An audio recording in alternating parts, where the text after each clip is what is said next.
शेखपुर थाने के एसएचओ के खिलाफ महापंचायत का आयोजन शिलारपुर गांव में किया गया। यहां पर सैकड़ों की तादाद में मेवाती नौजवान, बुजुर्ग और साथ ही इलाके के जिम्मेदार लोगों ने धरना प्रदर्शन शुरू कर दिया।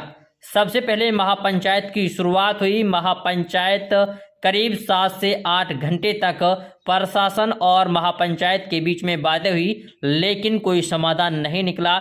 इसके बाद अब महापंचायत ने फैसला लिया है कि 3 दिन तक यहां पर धरना चलेगा और उसके बावजूद भी अगर सरकार हमारी मांगों को नहीं मानती है तो फिर अनिश्चितकालीन धरना एसडीएम ऑफिस के बाहर दिया जाएगा। ऐसे में मेवात इलाके के जितने भी जिम्मेदार लोग थे, उन्होंने इस महापंचायत में शिरकत की और कहा कि जो शेखपुर थाने के एसएचओ हैं उनको सस्पेंड किया जाना चाहिए। इसको लेकर के हमारा यह धरना लगातार जारी रहेगा।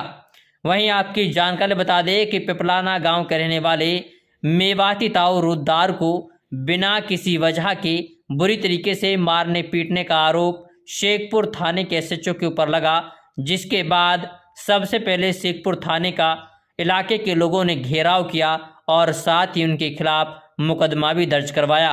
और अब जब एसएचओ ने अपने ही कुछ लोगों को बुला करके एक और पंचायत की, तो उसके बाद मेवात और सर्व समाज के लोगों के बीच में गुस्सा पनपने लगा और उन्होंने महापंचायत का आयोजन कर धरना प्रदर्शन शुरू कर दिया है। पंचायत में पधारे महानुभाव,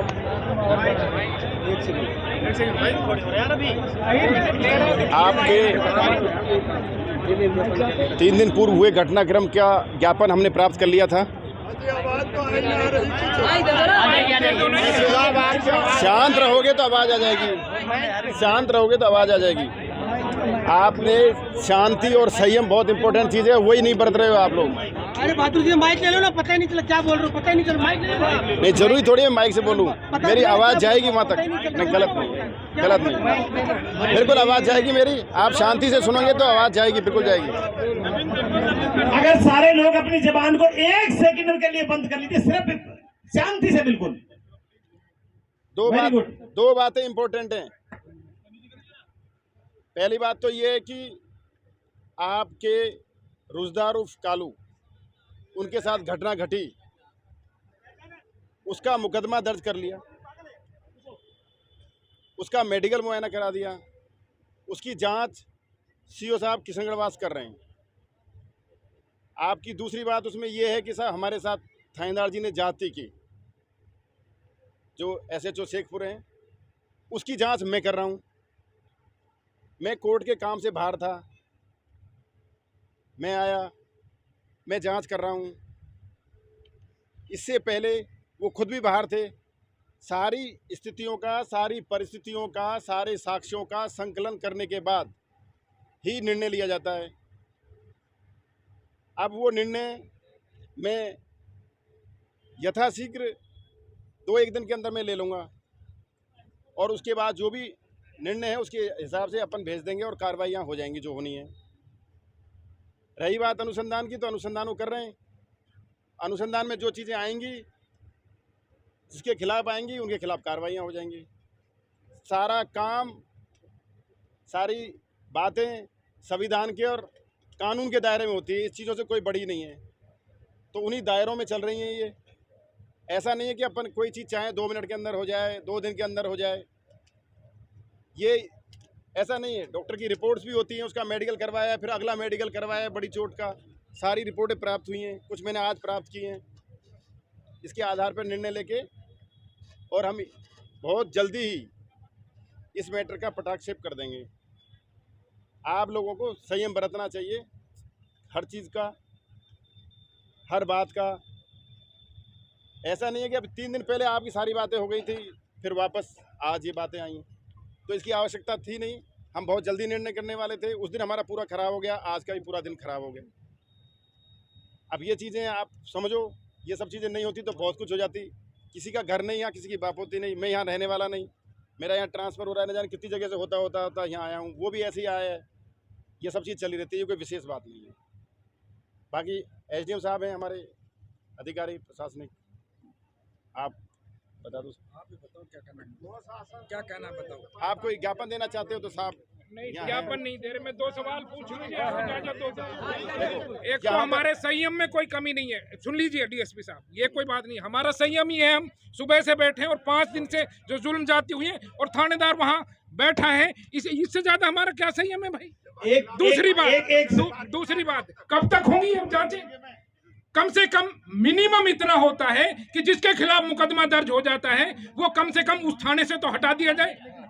ये तो मिनिमम हमारी मांग थी। आपने उसी से सीएलजी की मीटिंग बुला ली। अभी वही बात, एक सेकंड वकील साहब ने एक बात कही, तो डिप्टी साहब आपने उस दिन भी हमसे ये कहा था कि आप लोग थाने को घेर करके बैठ गए। अभी हमारे पूर्व में कई साथी बोले कि साहब वो जल्दी कर दिया, ये कर दिया।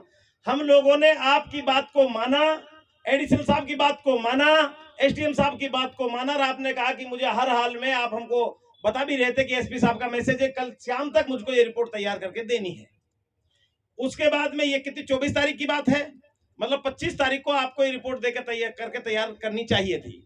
अब आपने अभी जो बात आपकी कह दी, आपने ये तो कह दिया कि आप मुझे परेशान करने आ गए, हमको परेशान करने आ गए, लेकिन आपने ये नहीं देखा कि परसों आपका थानेदार यहाँ पर नेताओं की तरह भाषण दे रहा था। अभी आपको तो हमने कहने के बाद भी आपने माइक नहीं लिया, और वो आदमी खड़ा होकर के जयकारे लगवा रहा है, कंधे पे उठवा रहा है अपने आप को। क्या ये अनुशासनहीनता नहीं है? एक थानेदार का ये काम बनता है कि ऐसे आम सभा बुला करके उसमें भाषण दे? गलती आपकी तरफ से हुई है, हमारी तरफ से कोई वो नहीं है। हम तो ये कह रहे हैं आपसे कि इसको आप लोग नहीं हटाना चाहते, ये बहुत बड़ा नगीना है आप लोगों के पास। एक शानदार थानेदार है, इससे बेहतर कोई थानेदार नहीं मिलता। तो कोई बात नहीं, मत करिए, हम हमारा संघर्ष जारी रखेंगे, आप आपका संघर्ष जारी रखिए। That's all. हम अपनी शांतिपूर्वक मांग मांगेंगे, वो अलग बात है, लेकिन अनुशासनता कहीं तोड़ना, बदतमीजी करना अभी नारेबाजी, अभी नहीं, रुक जाओ, आराम हो जाओ। जब ये चले जाएंगे हम नारे लगाएंगे, इनको जाने दो यहाँ से, जब नारे लगाएंगे। आपको ये भी कहना चाहिए था कि उस थानेदार ने गलत किया है, ये कहना 100% थानेदार ने गलत किया है। एक मिनट बैठो भाई, हमारे जख्म पे तो आप लोगों को आपको दवा लगानी चाहिए थी कम से कम। उस श्रीमान के लिए तो नहीं कह रहे जो नेतागिरी कर रहा है, उल्टी सीधे भाषण दे रहा है, समुदाय विशेष के खिलाफ बकवास कर रहा है, उसके लिए आपने एक शब्द नहीं बोला, उल्टा हमें ब्लेम कर दिया कि आप लोग इस तरह से आ गए। तो भाई ऐसे नहीं है, यहाँ पर बहुत डिप्टी साहब बहुत जिम्मेदार लोग बैठे हुए हैं, जिले के सारे जिले के मजबूत लोग बैठे हुए हैं। फिर कौन सा कारण है कि थानेदार बड़ा है कि इलाके के लोग बड़े हैं? बड़े तो इलाके के लोग होने चाहिए। तकलीफ होती है साहब। अगर उनको गिरफ्तार नहीं कर सकते डीएसपी साहब, तो हम सब गिरफ्तारी देने के लिए हमें करिए हमारे हम